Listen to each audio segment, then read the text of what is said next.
All right, here Sorry. we go. You get a paragraph on this one. Sean, what's the worst moment the media's had in the last 24 hours? It was about 10 seconds ago. Tony Yes, that's Gill of just teeing you up. CBS.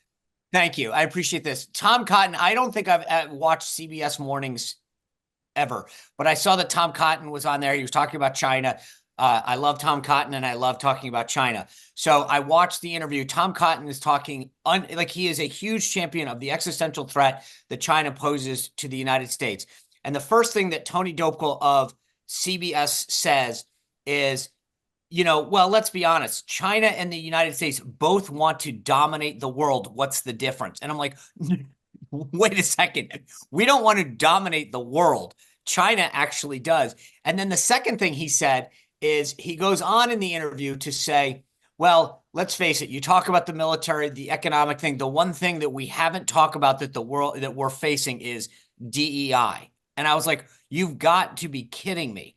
I don't think there's a person in the world, no matter how leftist you are, that puts China, the economy, the military, and then says the number 3 issue the world is facing is DEI.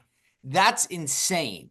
And All right. again, just the downward spiral of CBS. It Yeah. was literally, if you ask GPT, Chat GPT, how can CBS blow itself up in 72 hours? They would My say, my first put my friend Margaret Brennan on, then follow it up. friend Steve Krakauer says CBS News won't exist by the end of the year. Dan, rather than give an example, and the whole rapid rant concept has just gone to crap. Um, let me ask you this: Is the dominant media doing anything to right the ship, to understand the mistakes that they've made? Do you see anything that they're doing that suggests, yeah, they kind of get it?